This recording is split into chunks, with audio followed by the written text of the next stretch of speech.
ಅದರ ನಿಮಿತ್ತವಾಗಿ ಪೂಜ್ಯ ಶ್ರೀಗಳು ಶಿವಲಿಂಗೇಶ್ವರ ಸ್ವಾಮಿಗಳವರ ಪುರಾಣದ ಒಂದು ಕಾರ್ಯಕ್ರಮವನ್ನು ಅತ್ಯಂತ ಭವ್ಯವಾದ ಒಂದು ಸಭೆಯನ್ನು ಸೇರಿರ್ತಕ್ಕಂಥದ್ದು.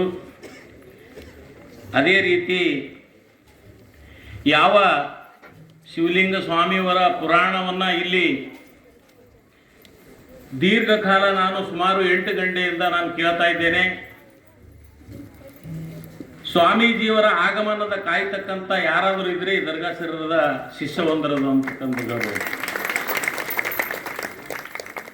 ನನಗೆ ದೊಡ್ಡಪ್ಪಾಜಿ ಮತ್ತು ಸಣ್ಣಪ್ಪಾಜಿಯವರು ಅತ್ಯಂತ ಕಾಳಜಿಯ ಗುರುಗಳಾಗಿ, ಬಹುಶಃ ನಿಮ್ಗೆ ಎಷ್ಟರ ಮಟ್ಟಿಗೆ ಗೊತ್ತು, ಇವರಿಗೆ ಮೊದಲನೇದ ಸ್ಥಾನ ಆಗಿ ಇಲ್ಲಿ ಊರಲ್ಲಿ ಬರ್ತಾ ಇದ್ದೇನೆ, ದಾರಿಗೊಟ್ಟು ಹೋಗ್ತಾ ಇದ್ದೆ. ನಾನು ಯಾವಾಗಲೂ ಮಾದನಿಪುರಿಗೆ ಶ್ರೀಗಳು ಅಭಿನವ್ ಶ್ರೀಗಳ ಶಿಷ್ಯನಾಗಿ ಅವರ ದರ್ಶನಕ್ಕೆ ಆಗಾಗ ಹೋಗ್ತಾ ಇದ್ದೇನೆ.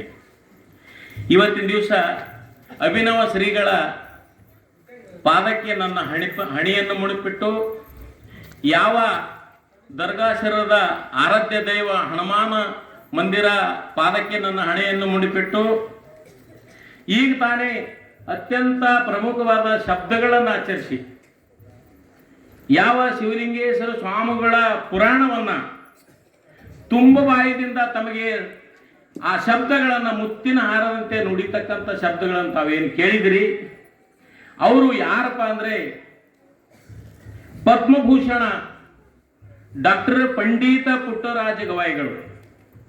ಬಹುಶಃ ಆ ಪಂಡಿತ ಪುಟ್ಟರಾಜ ಗವಾಯಿಗಳದ ಪುರಾಣ ಬಹಳ ತಾವು ನಡೀತು. ಅದನ್ನು ಯಾವ ಶಿವಲಿಂಗೇಶ್ವರ ಮಹಾಪುರಾಣವನ್ನು ಯಾವ ಪುಟ್ಟರಾಜ ಗವಾಯಿಗಳ ಶಿಷ್ಯರಾದಂಥ ವೇದಮೂರ್ತಿ ಶ್ರೀ ಜಗದೀಶ್ ಶಾಸ್ತ್ರಿಗಳನ್ನು ನಮ್ಮನ್ನು ಉದ್ದೇಶಿಸಿ ಬಹಳ ಅರ್ಥಗರ್ಭಿತ ಆ ಪುರಾಣವನ್ನು ಇವತ್ತಿನ ದಿವಸ ನಾವು ಕೇಳಿದರು.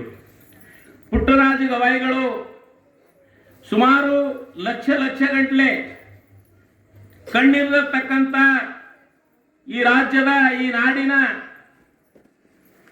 ಬಡ ಮಕ್ಕಳನ್ನ ಈ ಸಂಗೀತ ರೂಪದಲ್ಲಿ ಶಾಲೆ ಕಲಿಸಿರ್ತಕ್ಕಂಥ ಏಕೈಕ ಶರಣರು ಪುಟ್ಟರಾಜ ಗವಾಯಿಗಳ ಶಿಷ್ಯ ಜಗದೀಶ್ ಶಾಸ್ತ್ರಿಗಳು ಬಂಧುಗಳೇ. ಯಾಕಂದ್ರೆ ಹೇಳೋದಕ್ಕೆ ಸ್ವಲ್ಪ ಸಮಯ ಇಲ್ಲ.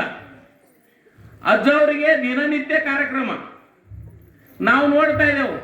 ಬೆಳಿಗ್ಗೆ ಎದ್ರೆ ಸಾಯಂಕಾಲವರೆಗೆ 12 ಗಂಟೆ 1 ಗಂಟೆ ಮತ್ತು ಕೂಡ ಪೂಜಾ ಪಾಠ ನಮ್ದೇನಿರಲ್ಲ. ಮುಂಜಾನೆ ಎದ್ದೇವೆ, ಸ್ನಾನ ಮಾಡಿದೆವು, ಉತ್ಸವಕ್ಕೆ ಹೊಡೆದೆವು, ನಡೆದೆವು. ಆದ್ರೆ ಶರಣರದ್ದು ಹಂಗಿಲ್ಲ.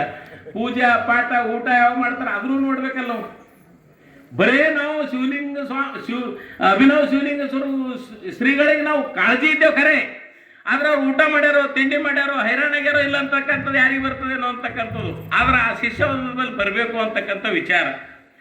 ಹಾಗಾಗಿ ಇವತ್ತಿನ ದಿವಸ ಯಾವ ಕರ್ನಾಟಕ ರಾಜ್ಯದ ರೈತ ಮುಖಂಡರು ನನ್ನ ಸಹೋದ್ಯೋಗಿಗಳಾದಂಥ ಸನ್ಮಾನ್ಯ ಶ್ರೀ ಸಿದ್ದಾರಾಮ್ ಪಾಟೀಲ್ ಅವರೇ, ಅದೇ ರೀತಿಯಾಗಿ ಶಿವಾನಂದ ಮಠಪತಿ ಅವರು ವೀರಶೈವ ಸಮಾಜದ ಮುಖಂಡರೇ, ನಾಗೇಂದ್ರಪ್ಪ ಘಂಟೆ ಅವರೇ, ಶ್ರೀಶೈಲ್ ಘಂಟೆ ಅವರೇ, ಶಿವಲಿಂಗಪ್ಪ ಪಾಟೀಲ್ ನವಕರ್ನಾಟಕ ರೈತ ಸಂಘದ ರಾಜ್ಯ ಉಪಾಧ್ಯಕ್ಷರೇ, ಅದೇ ರೀತಿ ಸಚಿನ್ ಭಟ್ರಿಕಿ ಹಾಗೂ ಈ ಸಮಿತಿಯ ಎಲ್ಲ ಅಧ್ಯಕ್ಷರು, ಕಾರ್ಯದರ್ಶಿಗಳು, ಉಪಾಧ್ಯಕ್ಷರು, ಸದಸ್ಯರೇ, ಇಲ್ಲೆಲ್ಲ ನೆರೆದಂಥ ನನ್ನ ತಾಯಿ, ಸಹೋದರ ಸಹೋದರಿ ಮತ್ತು ರೈತ ಬಂಧುಗಳೇ, ಏನು ಹೇಳಬೇಕು ಅಂತಕ್ಕಂಥ ಸಂದರ್ಭವನ್ನು ನಾನು ಇಚ್ಛೆ ಮಾಡ್ತೀನಿ.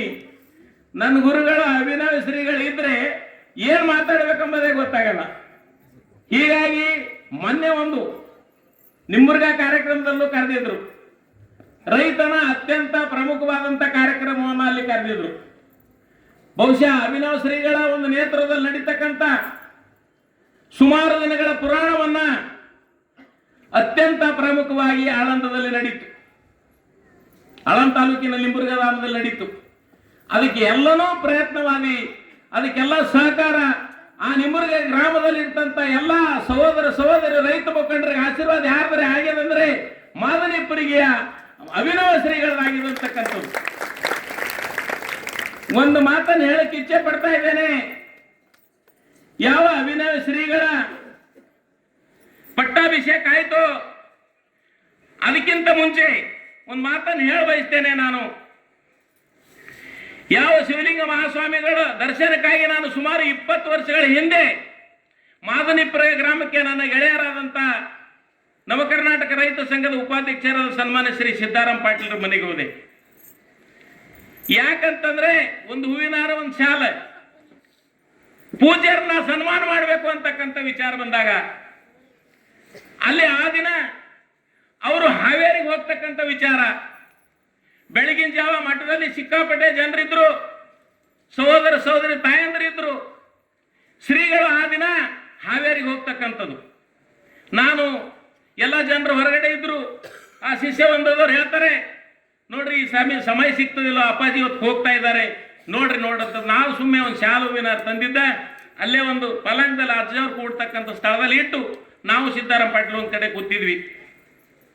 ಸತ್ಯದ ಮಾತನ್ನು ಯಾಕೆ ಹೇಳ್ಬೇಕಂದ್ರೆ ಇದು ಸತ್ಯದ ಪರಮಾತ್ಮನ ಸಾಕ್ಷಾತ್ ವೇದಿಕೆ.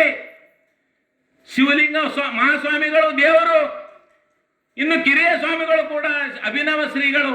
ಇವತ್ತಿನ ದಿವಸ ನಮಗೆ ಈ ತಾಲೂಕಿನಲ್ಲಿ ಅತ್ಯಂತ ಎತ್ತರವಾದಂಥ ಯಾರಾದರೂ ಶರಣರು ದೇವರ ಸಮಾನರಂದ್ರೆ ಅದು ಅಭಿನವ ಶ್ರೀಗಳಂತಕ್ಕಂಥ ನಾನು ಹೇಳಬಲ್ಲೆ. ನನ್ನ ಭಾಷಣ ಮುಖಾಂತರ ದೊಡ್ಡ ಸ್ಥಾನ ಕೇಳ್ತಾ ಇಲ್ಲ. ಯಾವ ಶ್ರೀಗಳು ಹಾವೇರಿಗೆ ಹೋಗ್ತಾರೋ ಬರಬೇಕಾದ್ರೆ ಜನರೆಲ್ಲ ಆಶೀರ್ವಾದ ಮಾಡಿ ದೂರ ದೂರಿಂದ ನಮಸ್ಕಾರ ಮಾಡಿ ಹೋಗ್ತಾ ಇದ್ರು. ನಾನಂದೆ, ಅಯ್ಯೋ ನಾನು ಶಾಲಾ ಹೂವಿನ ತಂದ ಅಜ್ಜವ್ರಿಗೆ ಹಾಕೋದಾಗಲ್ಲ, ಹೆಂಗೆ ಮಾಡ್ಬೇಕು ಸಿದ್ದಾರಾಮ್ ಪಾಟೀಲ್ರಿಂದ. ಶ್ರೀಗಳು ಯಾವ ಆಸ್ಥಾನದಲ್ಲಿ ಬಂದು ನಿಂತರು, ಕಲಬುರಗಿಯಿಂದ ಬಂದಾರಲ್ಲ ಅವ್ರಿಗೆ ಕರೀರಿ ಅಂದ್ಬಿಟ್ಟು. ಕಲಬುರಗಿಯಿಂದ ಬಂದವ್ರು ಕರೀರಿ ಅಂದಾಗ ನನಗೆ